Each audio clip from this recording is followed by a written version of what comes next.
Welcome to today's deep dive.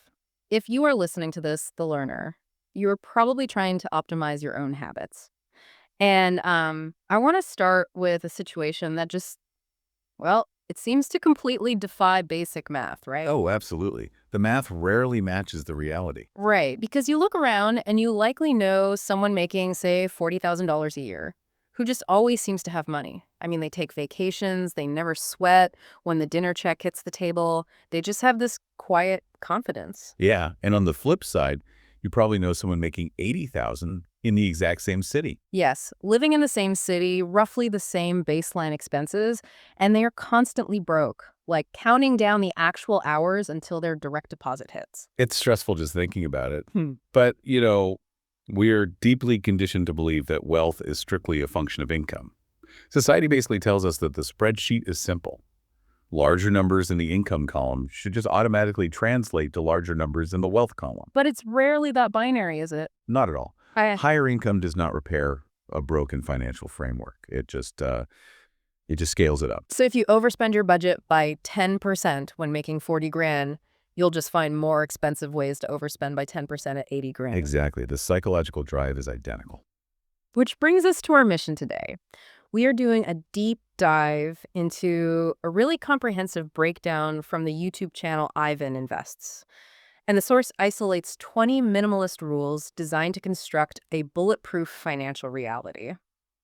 So, okay, let's unpack this Mm. because minimalism carries a lot of cultural baggage. A massive baggage. Right. Usually we hear the word and we picture the stark white room, owning a single chair, and just, I don't know, adopting a lifestyle of punishing self-deprivation. Yeah, living like a monk. But the source material redefines the concept entirely. Minimalism, especially when we're talking about wealth building, is about precision. Precision, I like that. Yeah, it's the deliberate removal of noise and friction Hmm. so that the assets and the habits that actually matter have the oxygen to grow. So we aren't going to just sit here and read a list of 20 rules rapid fire today. We are going to connect the dots. Right. Look at the actual mechanics. Exactly.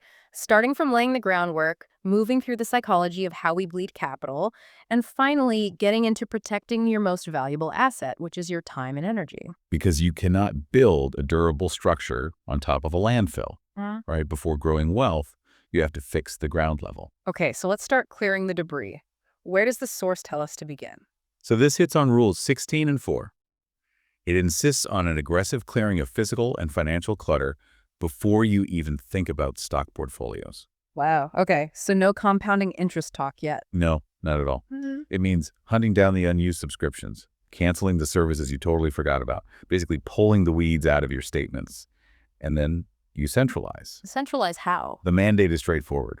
One checking account, one savings account, and one credit card that you pay to zero every 30 days. Wait, really? Just 3 accounts? Because, aren't we taught that sophisticated investors have these incredibly complex setups? That's the myth, yeah. Right. You look at financial influencers, and they have specialized accounts for 8 different savings goals, a crypto wallet, a thick stack of rewards cards to optimize like every grocery run. And it becomes a full-time job. Exactly.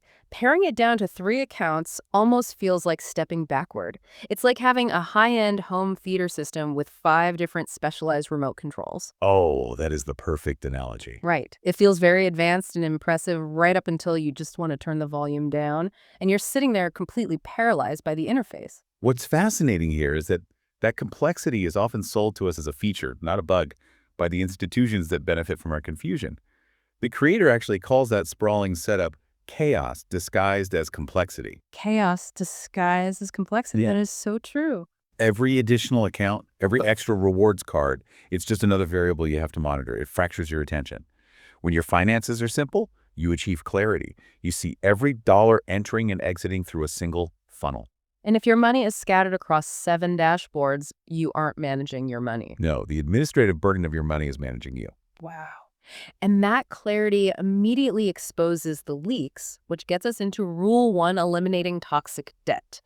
And we all know the basic math here. Right, the credit card versus the mortgage. Yeah. Celebrating a 10% return in a brokerage account is utterly meaningless if you are simultaneously holding a credit card balance charging 25%. You are mathematically moving backward by 15% every year. But people still do it. They do. And it's not a moral failing, it's pure math. You will frequently see smart people holding 10 grand in a savings account, earning a 4% yield, while carrying 8 grand in credit card debt. Why do we do that? It makes no sense on paper. Because the cash in the bank provides a visible emotional safety blanket. You feel secure looking at that balance. Meanwhile, the high-interest debt is this invisible parasite just quietly eating your future purchasing power. Paying off expensive debt is the highest guaranteed return you will ever get. Okay, so the accounts are simplified, the toxic debt is targeted. Now we have to talk about the behavior that actually drains those accounts. The impulse buys. Yes, the psychology of impulse buying. The source has a really specific defense system for this, combining rules 3 and 10, planning purchases, and the 30-day waiting list. This is a game changer if you actually stick to it. Right. So the rule is if you want something that falls outside of strict biological necessity, you don't deny yourself, you just write it down. You put it on a list and mandate a 30-day quarantine period before you buy it. And the mechanism behind that quarantine period is pure behavioral science. Modern commerce is heavily engineered to collapse the space between seeing an item and the dopamine release of buying it. Oh, like one-click purchasing. Exactly. One-click purchasing hijacks your reward circuitry. By forcing a 30-day delay, you decouple the emotional spite from the financial transaction. You just let the manufactured urgency decay. I actually use an Amazon wish list for this, and it is so relatable to look back at the items left sitting there a month later. You don't even remember why you wanted them. I really don't. You stare at this highly specialized kitchen gadget and realize you have absolutely no memory of why it felt like a life or death acquisition 4 weeks ago. Most desires literally just die with time. They do. But when you do cross that 30-day threshold and decide to buy, the mandate shifts to Rule 11, quality over quantity. Oh, the boot example from the video. Right. You can spend $200 on a pair of boots engineered to last 10 years, or you can spend $40 on a pair that breaks every 2 years. And over a 10-year horizon, the financial outlay is identical. You spend $200 either way. But the lived experience is vastly different. The person with the cheap boots spends a decade dealing with wet feet, going up back to the store, repairing soles. You are essentially buying yourself out of future decisions. You spend more upfront to literally stop thinking about boots for a decade. If we connect this to the bigger picture, holding on to cheap, broken things or things we just don't use creates a physical anchor.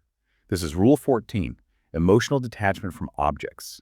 It's a direct confrontation with the sunk cost fallacy. Ugh, the sum cost is so heavy. It's the unused gym membership or that premium subscription box of imported coffees sitting unopened in the pantry.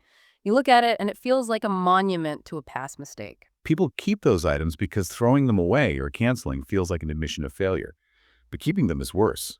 The physical object is actively charging you rent. Rent in the form of physical space and like daily low-level guilt. Exactly. The memory lives in your mind, not the object. The rule is simple: cut them and move on. Don't stay stuck out of pride. Take the loss and reclaim your environment. So once you stop letting physical objects drain your environment, you realize how much of your daily routine is actively draining your energy. Which brings us to the third section, protecting the asset. Right, moving from managing money to managing the very thing that generates the money, your energy and focus. Because exhaustion is the enemy of wealth. It really is. Rule 9 is about protecting your energy reserves. We operate in this culture that glorifies the grind. Well, completely. Team no sleep. Exactly. The narrative is that the 80-hour work week is the only way to get ahead. But the reality is that chronic exhaustion obliterates your executive function. A severely fatigued brain makes terrible financial decisions. It can't assess risk, and it falls back on expensive conveniences. Sleep is an investment, not a luxury. But wait, how do you protect your energy when life is inherently chaotic? I mean, you have demanding bosses, kids with unpredictable needs, emergencies. You can't just decree that your energy is protected and expect the world to comply. That is precisely why the defense must be structural. And the source answers this with rules 2 and 8. First, you have to control your mornings. The wealthy protect their mornings like a fortress. So no grabbing the phone the second you wake up? Definitely not. No phones, no reacting to chaos, no doom scrolling. If you start your day exposing your brain to endless emails and crises, you are instantly in survival mode. You need those initial moments to calibrate, whether that's exercise or just silence. You can't build proactive wealth if you are stuck reacting to other people's manufactured emergencies. Exactly. And the second part is mastering your calendar. If it isn't scheduled, it won't happen. Block time for finances, for exercise, for learning. When you respect your hours, your bank account respects you back. Here's where it gets really interesting for me, because this directly addresses the trap of relying on willpower. The source champions Rule 17, embracing routine. And we tend to view routine as boring or restrictive, right? We do, but willpower is a limited biological resource. It is. Think of willpower like holding a heavy dumbbell straight out in front of you. At 8 in the morning, your arm is fresh. You can hold the weight, you resist the overpriced coffee, you focus on a complex spreadsheet. But by 6 p.m., your arm is shaking. Yeah, the muscle is fatigued, you drop the weight, you order the expensive takeout, and you skip the gym.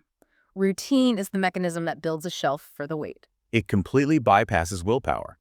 If you have a routine, say, every Sunday at 9 a.m., you review your finances for 20 minutes, it eventually becomes automatic.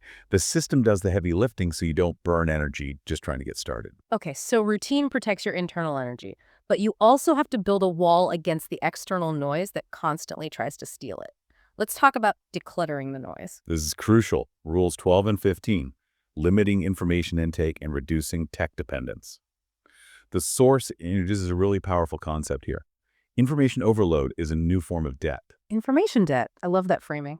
Yeah, when you spend 2 hours endlessly scrolling news and arguing in comment sections, you are borrowing against your future cognitive capacity. It drains you without giving anything back. So what's the actionable advice here for the learner? You have to be ruthless. Filter your sources. Unsubscribe from useless promotional emails that just manufacture desire. Delete social media apps from your phone to introduce friction. Make it hard to log in. Exactly. And check your email a maximum of twice a day. You are bleeding attention, and attention is the raw material you need to generate income. And that digital clutter bridges directly to physical clutter. A chaotic environment breeds a chaotic mind. Stripping away the excess in your home speeds up your decision-making. It really does. Which ties into Rules 13, keeping a simple home, and 6, the functional wardrobe. Yes, the functional wardrobe. I think everyone has stood in front of a closet bursting with clothes and thought, I have nothing to wear. Because none of it matches, or it doesn't fit well.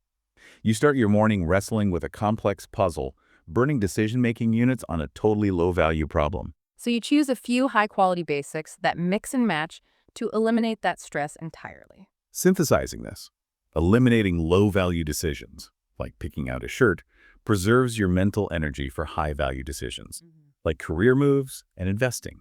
Okay, so you've optimized your money, your mind, and your home. The final step is optimizing the people around you and maintaining this system over the long haul, curating your circle. This is where a lot of people struggle. Rules 7 and 18, reducing empty social commitments and prioritizing high-value relationships. It's the trap of saying yes just to avoid discomfort. You agreed to go to some superficial networking event, you make 3 hours of small talk, and it completely drains your energy. Not to mention emptying your wallet on drinks, tickets, and meals you didn't even want. Exactly, but the source drops a really hard truth here about your circle. Yeah, your net worth tends to match the average of your 5 closest friends. If your circle encourages instant gratification, leasing cars you can't afford, and complaining without taking action, you will stay broke. You just absorb that frequency. You do. You have to cut ties with draining contacts. Value one true, deep dinner conversation over 1,000 superficial contacts. And how you recover from those interactions matters too, which is Rule 19, rest with purpose. There's a vital distinction in the text between passive and active rest. Passive rest is collapsing on the couch and watching TV for 4 hours. It actually drains you further. It's just anesthesia. Right, you stand up feeling more sluggish than when you sat down. Exactly. Active rest like hiking, reading a complex book, meaningful conversation that actually restores your capability. It repairs the cognitive wear and tear. So how do we sustain all of this? Motivation fades. Entropy is a law of nature. The source provides rules 5 and 20 for the long game. First, set a maximum of 3 annual priorities. Just 3. Because we naturally want to optimize everything at once. Lose 20 pounds, double our income, read 50 books. And by deleting your focus, you guarantee failure across the board.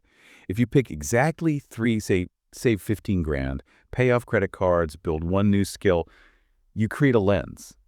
Every decision is filtered through those 3 goals. And then the ultimate fail-safe. Rule 20, the 6-month review. This is non-negotiable. Every 6 months, you rigorously review your life. Look at your bank statements and your calendar. Because no matter how disciplined you are, excess will creep back in. Subscriptions will auto-renew, apps will sneak back onto your phone. You have to prune the dead branches. So what does this all mean? The creator of this framework leaves us with an explicit warning. Most people will listen to this, they will nod along, they'll recognize their own flaws, and they will stay broke. Because knowing the mechanics and actually doing the work are two different things. People try to do all 20 rules in a single weekend. Which is a disaster. The actionable plan is this. Do not try to do all 20 at once. Pick exactly 3 rules this week. Maybe you consolidate your accounts and set up the 30-day waiting list. Master them this month. Then add 3 more. Doing a few things consistently over time always beats seeking perfection on day one. Less waste, less noise, less confusion equals more freedom. I love that. As we wrap up, I want to leave you, the learner, with a final thought to mull over tonight. We talked a lot about emotional detachment and clutter today. Well, if physical clutter is just postponed decision-making and financial clutter is just postponed anxiety, take a look around your living room tonight. Look at the excess stuff in your space. What is all of that trying to distract you from dealing with internally? That takes some genuine courage to answer. It really does. Thank you for joining us for this deep dive. Start building your wealth through precision today, and we will catch you next time.